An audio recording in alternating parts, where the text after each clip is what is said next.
लखनऊ की गलियों से लेकर मुंबई की ऊंची इमारतों तक माफिया डॉन अतीक अहमद का काला साम्राज्य एक एक करके उजागर हो रहा है। जिस शख्स ने कभी डर के साये में कारोबार की दुनिया को झुकाया था, अब उसके बेनामी सौदों के परते खुल रही हैं। ताजा खुलासे में अतीक के सबसे भरोसेमंद करीबी मोहम्मद अशरफ पर शिकंजा कसने की तैयारी है। जांच में सामने आया है कि अशरफ ने अतीक की बेमानी जमीनें बेचकर मुंबई में फ्लैट खरीदे हैं। अब इनकम टैक्स विभाग उसे नोटिस भेजने की तैयारी में है, यानी कि माफिया का काला धन अब सफेद पर्दों के पीछे छिप नहीं पाएगा। बेनामी दौलत का हिसाब अब तय होगा।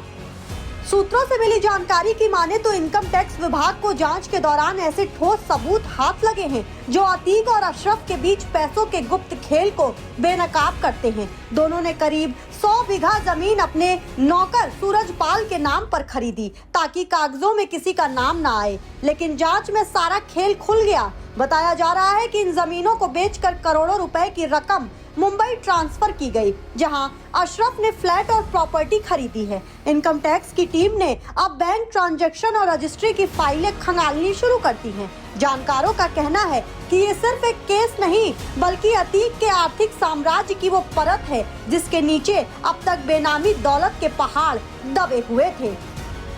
इनकम टैक्स की बेनामी इकाई ने पहले ही अतीक से जुड़ी 6 संपत्तियों को, जिनकी कीमत करीब 6 करोड़ 35 लाख रुपए थी, उसे जब्त कर लिया है। इनमें से ज्यादातर सूरजपाल जैसे नामों पर रजिस्टर्ड थी। अब मुंबई वाली प्रॉपर्टीज पर भी नकेल कसने की तैयारी है, क्योंकि बैंक ट्रांजैक्शन से साफ हो गया है कि बिक्री की रकम सीधे अशरफ के खातों से ट्रांसफर की गई। एक वरिष्ठ अधिकारी ने बताया कि ये संपत्तियां अपराध की कमाई से बनी और इन्हें छिपाने की कोशिश अब विफल हो चुकी है। पूछताछ के बाद जब्ती तय है। मोहम्मद अशरफ उर्फ लल्ला अतीक अहमद के सबसे करीबी चेहरों में से एक था। वो अतीक के भाई अशरफ के चचेरे साले थे और गैंग के कई अवैध धंधों में सक्रिय रहा। 2023 में अतीक और उनके भाई की हत्या के बाद अशरफ ने संपत्तियों को संभालने की जिम्मेदारी ली, लेकिन अब यही उनकी कमजोरी बन गई है। पहले भी सूरजपाल के नाम पर 40 से ज्यादा प्रॉपर्टीज का खुलासा हो चुका था, जो बीपीएल कार्ड धारक होने के बावजूद करोड़ों की वैल्यू वाली थी।